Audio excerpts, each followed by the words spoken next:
Good morning. My name is Judith A. Burns. I'm currently living in Newport. Good morning to you all. As a Bristol native and Newport resident, I've driven over the Monmouth Bridge thousands of times. I have used the contact link on Rich's website for my concerns, but I haven't gotten a response yet. So I appear before you with my concerns. Last week, I drove behind a huge tractor trailer with Dunkin' Donuts trucks, which was traveling 40 miles per hour in North Park Lane. The truck was 5 to 6 car lengths long and so large that the Bristol police spoke to the driver at the delivery site and asked him to move the truck. Since the weight limit on the bridge is 40 tons, I asked the driver about the weight, and he said he did not know. I contacted Dunkin' Donuts, and they also did not know. I understand that the authority has regular engineering safety evaluations done by rotating groups of experts. However, it's hard to understand that the weight limit for a narrow 90-year-old bridge is the same as the weight limit for all the other newer wider bridges, unless we haven't learned much about bridge construction since 1949. Even if the engineering studies support the weight limit of 40 tons, do the traffic volumes and the narrowness of the lanes really support large commercial vehicles? For example, the Monmouth Bridge is frequently bumper-to-bumper traffic with many large, heavy vehicles. This kind of intensity and weight almost never happens on the Jamestown Bridge, where modest traffic runs freely, and the bridge is not bookended by traffic lights at either end. As we know, RIDOT believes that large trucks cause premature wear and tear on roads and bridges.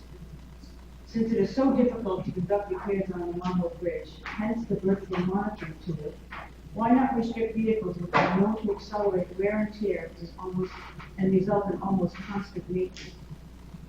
Also, I've asked previously that safety reports be included as a standing item on Rich's meeting agendas. Now that the authority is partially funded by taxpayers' funds via the gasoline tax, the public should have more access to information regarding safety issues. For example, how many safety patrols are conducted on the bridge and by whom? Where and when are the accidents? Who is responsible for monitoring the weight limits? What is the safe traffic volume on the bridge, and what is the actual traffic volume? I haven't been here in a long time, so hopefully many of these issues have been addressed or included in the public information. A tractor trailer tipped over on a toll bridge several months ago, and this prompted retroactive initiatives. What if this happens on the Monmouth Bridge? Why wait again until something potentially catastrophic happens and then default into lessons learned mode? In conclusion, I am reassured that regular and frequent engineering studies are conducted and by different sets of eyes, as you pointed out. However, even the best structural engineering integrity cannot compensate for inappropriate speeds, traffic congestion, and vehicles that are simply too big for the travel lane. And thank you for listening. Thank you very much, Mr. Burns. Turn from the public would like to comment. Next item on the agenda is approval of the minutes of our most recent meeting, which was July 11, 2018. Bill, motion to approve. There's a motion and a second. Any discussion? All those in favor, please say aye. Aye. Any opposed? Motion carries. Next item is legal bill for Tony Lopes, Deborah Ongara, for June and July 2018, for dollar amount of $22,900.89. We have a motion to approve. There's a motion and a second. Any discussion? All those in favor, please say aye. Aye. Any opposed? Motion carries. The next item is the legal bill for alcoholic machine. This is for June of this year. Dollar figure $2,379.99. There's a motion and a second. Any discussion? All those in favor, please say aye. Aye. Any opposed? Motion carries. Next item, ratification to the tune of just less than $3 million. Mr. Malcolm, just want to give a brief rundown from the major projects here. Sure. This includes work on the Connecticut facility we have. This is Mount Hope Bridge. This is the Town River Bridge. This is the Newport Bridge.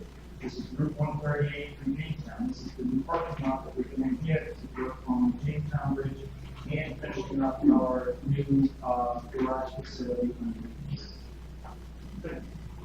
Any questions for Dr. Do we have a motion for that? And a second. Any discussion? All those in favor, please say aye. Aye. Any opposed? Motion carries. Next item relates to our public information and marketing services. We had a request for qualifications. Two firms submitted submissions, RDW Group and DK Communications.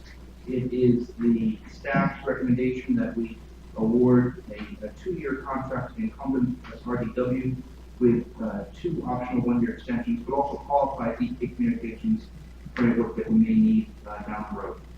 Do we have a motion to approve, please? There's a motion and a second. Any discussion or questions? All those in favor, please say aye. Aye. Any opposed? Motion carries. The next item was a request for qualifications that the authority put out. This relates to our legal services. Again, these would be 2-year contracts with 2 optional 1-year extensions. There's no base contract fee with any of these law firms. We would receive the recommendation to qualify Honeywell, Denver, McGowan, Albert College Machine, Passman McSally, and Duke Law, and that would be to do legal work in the following areas. If you want to check your sheets there. Again, all these contracts on a monthly basis come before us for any kind of billing that we pay. Do we have a motion to approve? Any motion? Any questions? Any comments? All those in favor, please say aye. Aye. Any opposed? Motion carries. The next item is a receipt of our draft audited financial statements. I believe the auditor is here to give us a brief rundown on our draft statement. Hi, everyone.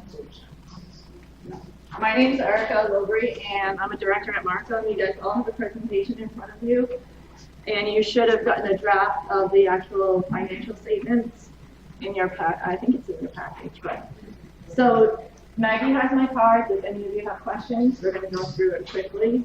So if you have questions, just stop me at any time. So basically, on that financial statement that you have a copy of, that's actually been through internal partner review, manager review. It's in for our quality control review, and then it'll go through proofreading, and the auditor general has a copy for his review. So once we get the final legal letters and all that stuff, we'll have a rep letter signed internally, and then we'll issue to the deadline. So pages 4 through 6, you'll notice that that's the auditor's report. So that's basically what we own in the financials. Everything else in the financials is yours, and we do testing around it. So you have an unmodified opinion, which is a clean opinion, and then you'll also notice on pages 43 to 44, you are a governmental entity, so you have to report under governmental accounting standards. So you have a separate report in the back, which identifies if we come across any material weaknesses or significant deficiencies, we're required to report those to you. During our testing, we did not know any of those, so you'll see that report in the back mentions all that information. So the authority's performance in 2018, so your total net position increased about $3.4 million, which is good. Unrestricted as of 6/30/18 is about $2.2 million. The net investment in capital assets is about $52.9 million. And you have a restricted net position basically for bond covenants and then gas tax as an expense. So that's about $70.5 million. And I'm on page 5 of the slide if you want to follow along, sorry. So basically the financial position, and this is all in thousands, so your total assets for this year were about $316 million. Compared to June 17, that was $319 million. So again, you'll notice the differences. Your assets came down, you paid off some liabilities. You also had a lot of construction projects in progress. So your assets did go up, but in total went down because you paid off a lot of liabilities as well. Again, we talked about the net position going up about $3.4 million in total. So you'll see that. And then on the bottom, it just talks about the classification of different investment buckets for the net position. So you'll look at, it compares June 18 to June 17. So you can see the differences from year to year and how the categories change. Now again, that's a snapshot in time. So that's just your balance sheet approach. So page 6 goes over the results. So that's like an income statement. So from July 1st, 2017 to 6/30/18, your operating revenues were about $36.8 million. Last year, about $37 million.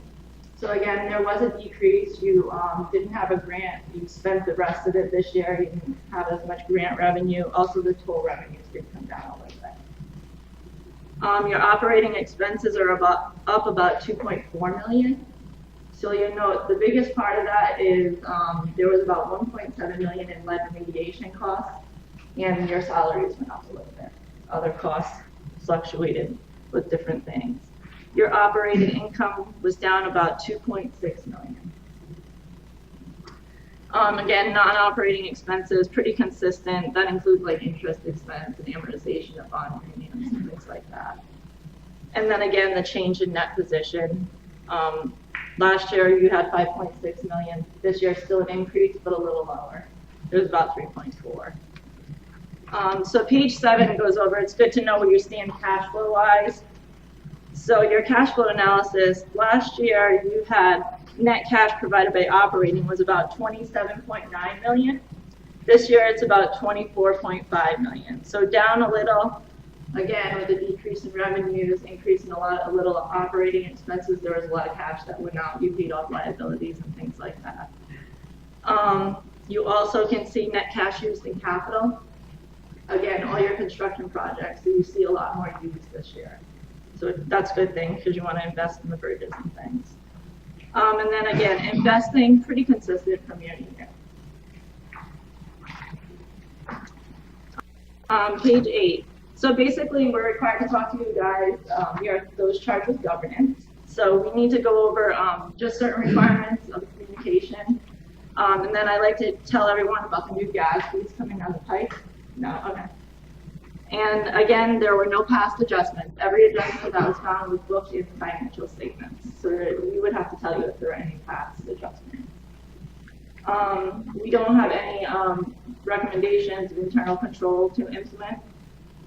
So again, page 9 goes over, there are no significant findings. The management estimate in your financial statements, just to be aware of, the electronic toll liability, your allowance for doubtful accounts, the settlement liability, the useful life of fixed assets. Those are just some estimates that are built into your financial statements. Again, be aware of the commitment and contingency disclosure that's in your financials. That's something to be aware of. We didn't have any difficulties in the audit process.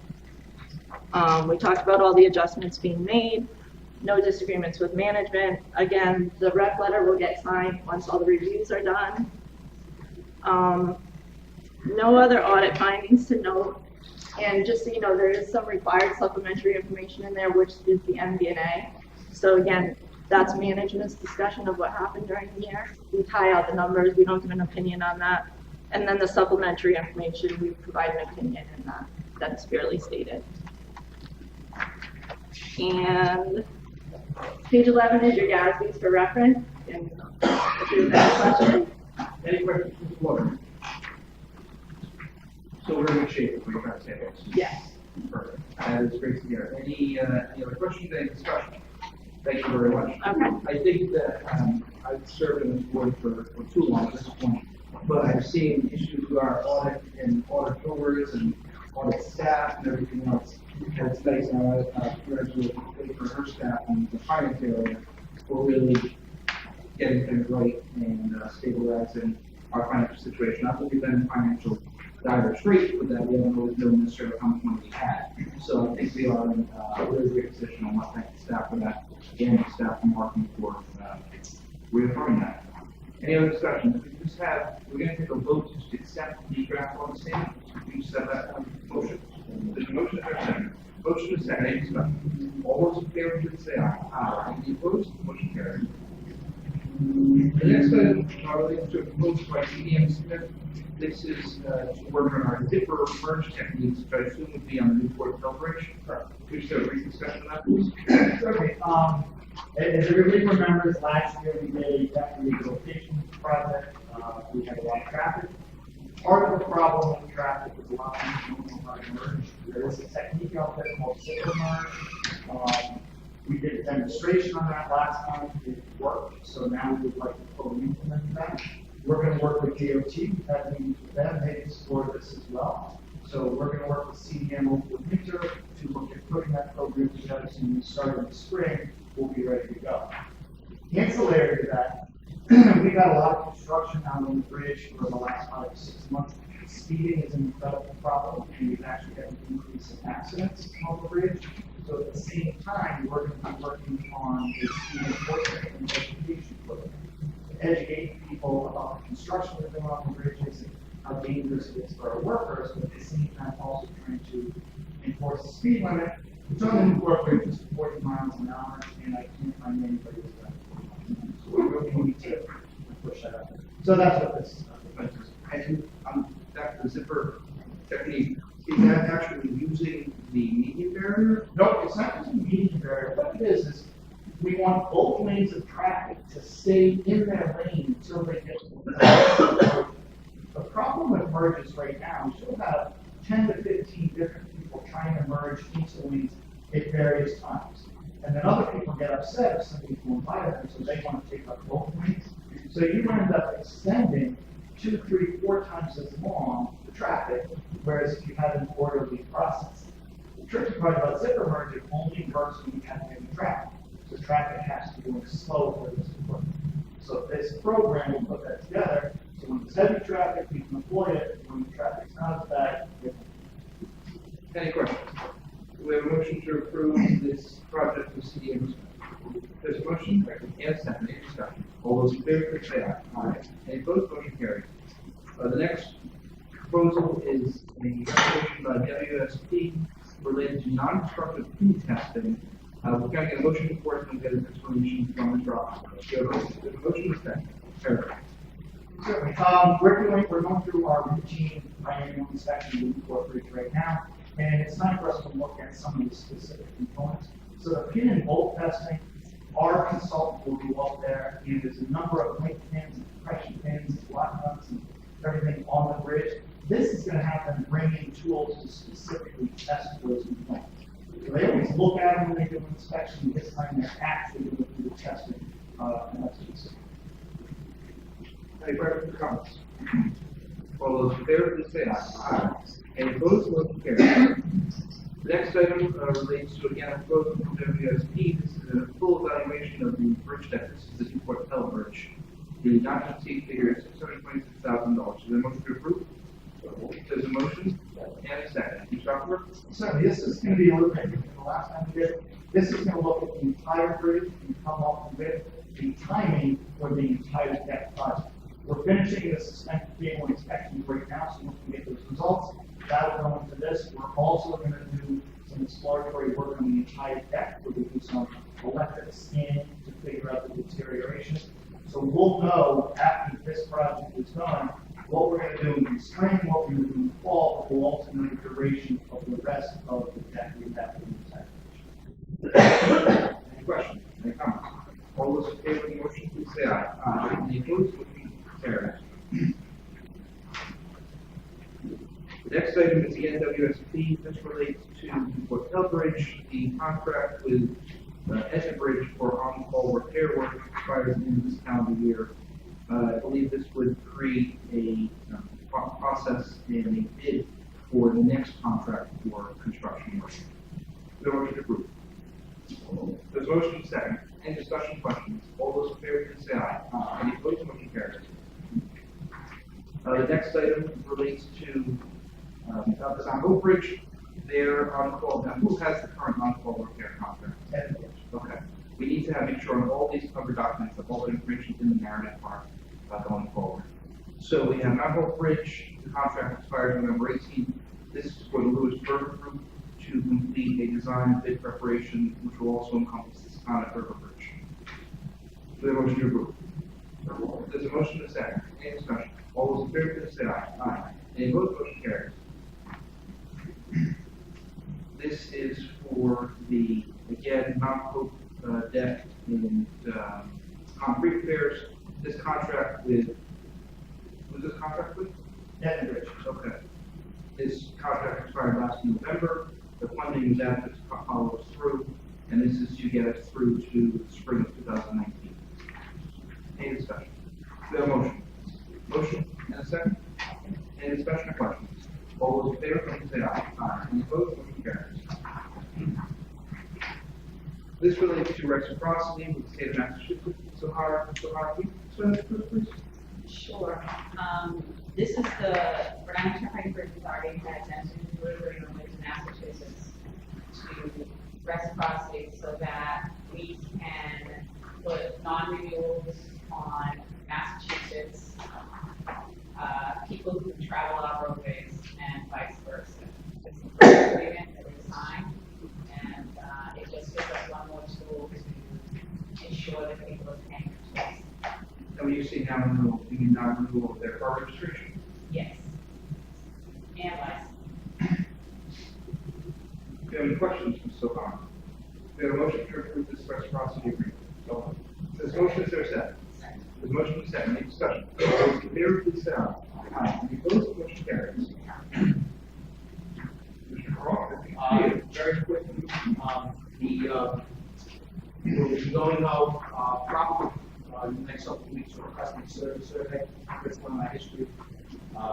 We will, we've had the 4 bridges run, flight run, we've got that coming up. We had a multiple run recently, that went well. The flight run, with good attendance, good registration, I should say.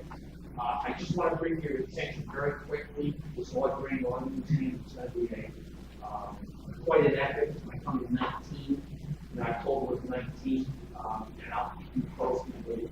It will be a significant project or a significant event, I would say, for new force and for equipment items, and for our next board meeting is October 10th. We have the same issue, we'll be posting on Thursday because of Pico on this weekend. And that's all I have, Mr. Chairman. any tough questions, Mr. Carl? Do we have a motion to adjourn? And, yep, and we're gonna, I'm sorry, and we're gonna reconvene in executive session, pursuant to Rhode Island General Law 42, And I might ask, let me clear and move quickly, instead of those things. So, a motion and a second, please say aye. Aye. Any opposed? Motion